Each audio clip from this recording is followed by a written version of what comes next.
Hi, I'm Stephanie Vecchio, and welcome to another episode in our History Bite series. Today we will talk about the Iron Horse, Lou Gehrig, legendary New York Yankee and extraordinary human.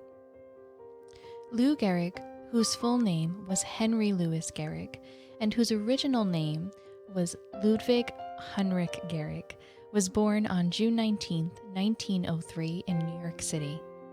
Gehrig was the son of German immigrants and the only one of 4 children to survive. His mother, Christina, worked tirelessly, cooking, cleaning houses, and taking in laundry to make ends meet. His father, Heinrich, was a sheet metal worker and often had trouble finding work because of his poor health. When Lou was 5 years old, the Gehrig family moved to Washington Heights. Their new apartment was in shouting distance of Hilltop Park, home to the New York Highlanders, who would eventually become the New York Yankees of the American League. Also nearby was the famous Polo Grounds, home to the New York Giants of the National League. Living close to these parks gave Lou an early appetite and appreciation for baseball. He began picking up games in his neighborhood and quickly discovered that he was better than most of the other kids. He soon became one of the best sandlot players in the city. Growing up, Lou was a fan of the Giants, and he attended games at the Polo Grounds whenever he could. Years later, he recalled, "The Giants had been our favorites, and our quarters had all gone for a seat in the left field bleachers." Unfortunately, Lou's parents weren't happy about his love of baseball. Lou's mother in particular wanted him to focus on getting a career in business, and Lou did his best to be a good student, but still played baseball throughout his adolescence on the weekends and during the summers. In 1917, Gehrig enrolled at Commerce High School in Manhattan, where he starred on both baseball and football teams. He first gained national attention on the baseball field on June 26, 1920, when the city of Chicago sponsored a game between the New York City High School champions, Gehrig's Commerce team, and Chicago's Lane Tech High School. The game was played in front of a crowd of more than 10,000 spectators at Cubs Park, which would be renamed Wrigley Field 6 years later. After the game, the New York Daily News reported that the bright star of the intercity game was Babe Gehrig. It may have been the first time that sports writers compared Lou to the Babe, or Babe Ruth, but it certainly wouldn't be the last. After graduating from Commerce High School, Lou would go on to attend Columbia University on a scholarship. While at Columbia, Lou would try out for the Giants, but his poor field performance left him out in the cold. However, he began to play for the Hartford Senators, a Class A Eastern League team. In 1923, he would begin playing for Columbia's baseball team. In a 19-game season, Lou set a new school record for batting average, slugging percentage, and home runs. His power at the plate soon became the stuff of legend. Lou was also the team's top pitcher. His greatest mound performance came on April 18, 1923, the same day that Yankee Stadium opened, in a game against Williams College.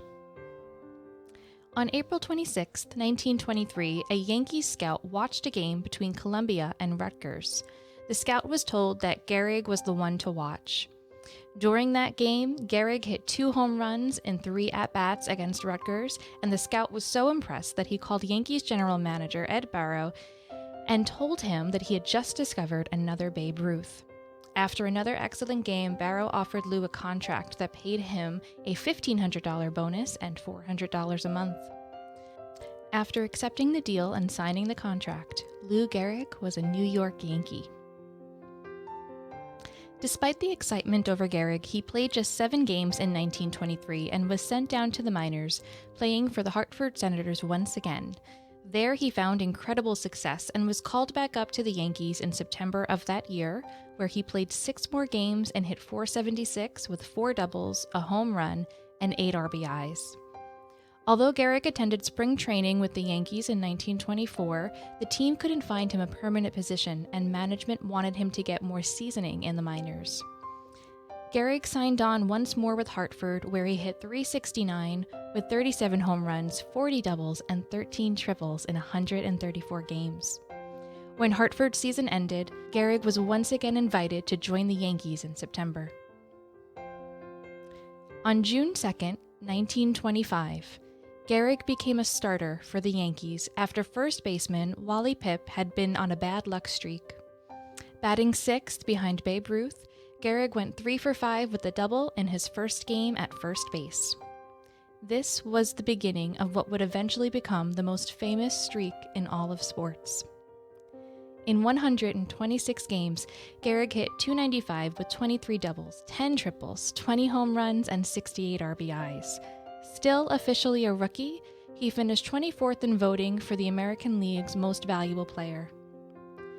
Gehrig would continue to improve and wow the crowds and players alike in 1926, and in 1927 he was the cleanup hitter in the famous Murderers Row lineup, featuring Earl Combs, Mark Koenig, Babe Ruth, Gehrig, Bob Meusel, and Tony Lazzeri. While battling in a home run race in 1927, Gehrig and Babe Ruth would become friends, despite their obvious differences. Gehrig took Babe fishing. Babe tried to take Gehrig to the bars, and Babe often went to the Gehrig's house for dinner and was so appreciative of their hospitality that he gave Christina Gehrig a Chihuahua puppy as a thank you. Gehrig would continue having incredible seasons for the rest of the 1920s, though he would remain mostly in Babe Ruth's shadow. However, his personal life improved when he married Eleanor Grace Twitchell on September 29, 1933. His baseball life continued to flourish, and with encouragement from his wife, Gehrig became the Yankees captain in 1935. In 1938, Gehrig's health began to deteriorate. He hurt his thumb to the point that he could not properly hit a ball.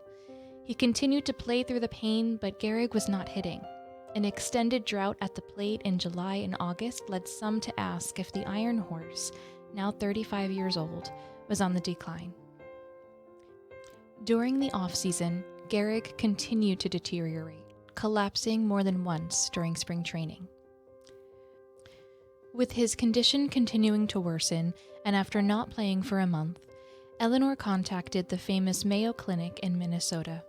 A team of doctors reviewed Gehrig's case, and after 6 days of testing, the doctors diagnosed Gehrig with ALS. The disease caused a hardening of the spinal cord, which led to a slow, painful deterioration of muscles and nerve endings. Gehrig's strong, athletic body would deteriorate, and he would eventually become paralyzed by the illness. At some point, his heart or his lungs would stop working. The doctors gave him 3 years, at best. On June 21, 1939, the Yankees announced Gehrig's retirement, and that July 4th would be Lou Gehrig Appreciation Day, a day to celebrate the life and career of their ailing hero.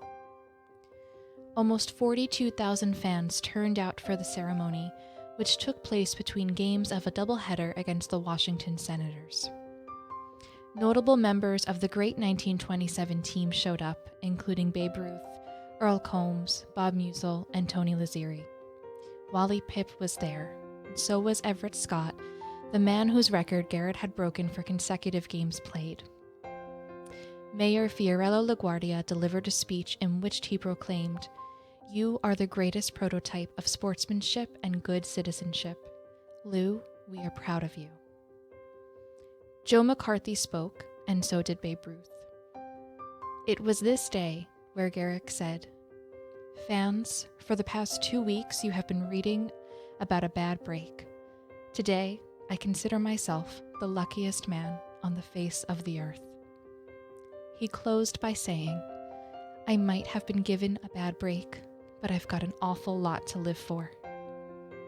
Gehrig never played another game. Gehrig's final statistics were among the best ever in baseball. He had a .340 batting average, 493 home runs, 1,995 RBIs, 534 doubles, 163 triples, and a .632 slugging percentage. He drove in more than 150 runs 7 times in his major league career, more than any other player.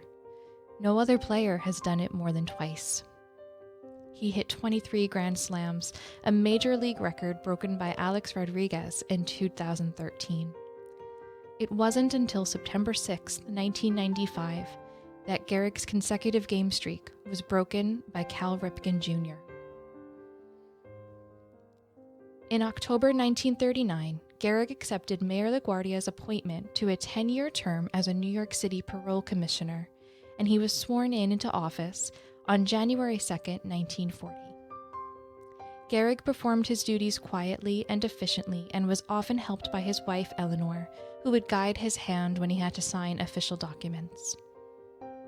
About a month before his death, when Gehrig reached the point where his deteriorating physical condition made it impossible for him to continue the job, he quietly resigned. On June 2, 1941, at 10:10 p.m., 16 years to the day after he replaced Wally Pipp at first base, Henry Louis Gehrig died in his home in the Fieldstone section of the Bronx. Mayor LaGuardia ordered flags in New York to be flown at half-staff, and major league ballparks around the nation did likewise. Gehrig's legacy still endures to this day. In 2021, Major League Baseball declared June 2nd Lou Gehrig Day. This day helps continue to raise awareness for ALS, which is colloquially known as Lou Gehrig's disease. Lou Gehrig's contributions to baseball and the country will never be forgotten.